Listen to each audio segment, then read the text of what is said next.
In the last 4 years, we have over 3 million so-called third country nationals in Germany in the last 4 years.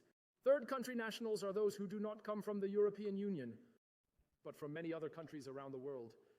Among them are 1.2 million Ukrainians, a good 1 million refugees from other countries, and another 500,000 people who have also been granted visas by the Federal Foreign Office without any involvement of the security authorities, often as family reunification, and so-called local workers from Afghanistan and other countries. Ladies and gentlemen, we are a welcoming, helpful country.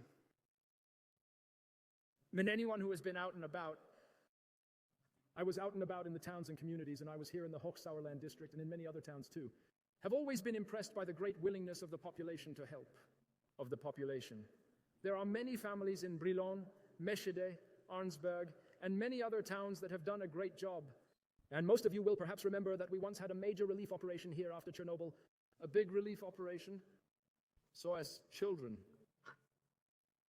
of Chernobyl near Kyiv, I took over from my predecessor, Ferdi Tillman, the honorary chairmanship of this organization.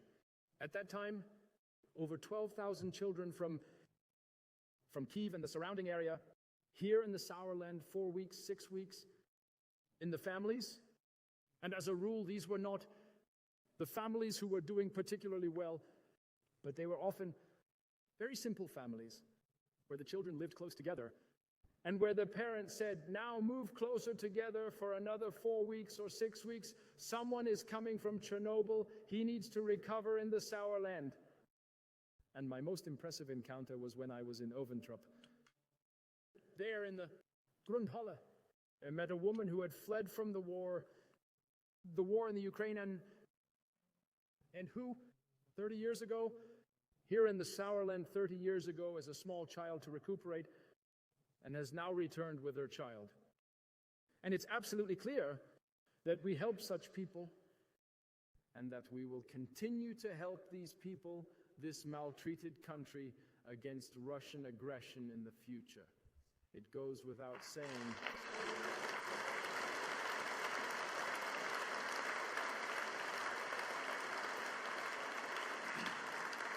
In this context, by the way, difficult as it may be, but we will not only help this country, humanitarian and financially, we will also have to help this country militarily.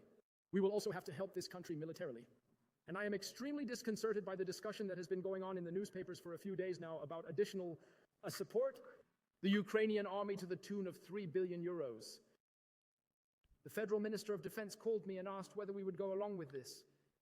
The Federal Foreign Minister called me and asked whether we would go along with this, with a decision of the federal government, an unscheduled expenditure from the current federal budget.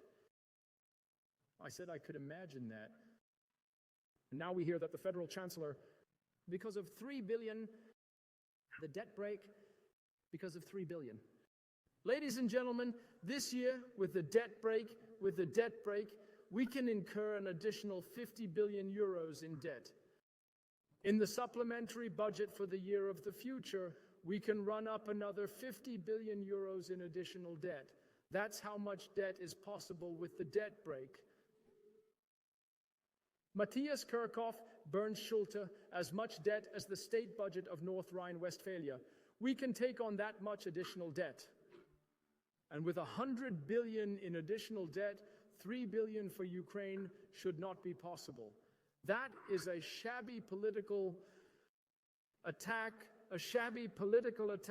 also on us when the Federal Chancellor now says that I have to question the debt break in the basic law because of 3 billion in order to help Ukraine.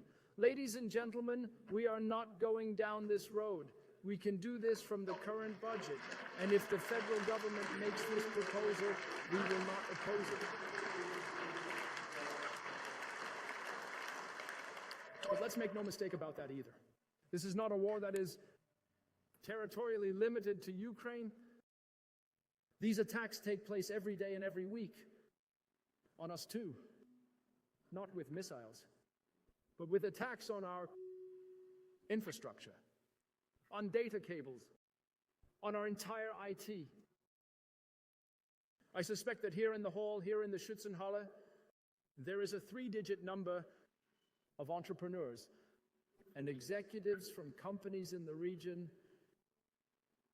who have had exactly the same experience in their own companies in recent weeks and months. I can see our district administrator, Karl Schneider. We had the entire IT of the municipal data centers here in South Westphalia shut down for months due to a hacker attack. The companies here are regularly the target of hacker attacks. We, the CDU, last year, a Russian hacker group that shut down it shut down 2 million euros worth of damage to the CDU alone. Ladies and gentlemen, let's make no mistake about it. Attacks on our freedom, attacks on our democracy, attacks on our economy are part of everyday life. They happen every day, and that is why we must remain resilient. We must remain strong. We must work together with our European neighbors and friends to ensure this. What is that beautiful phrase? We want to be able to defend ourselves so that we don't have to defend ourselves, and this sentence is exactly right.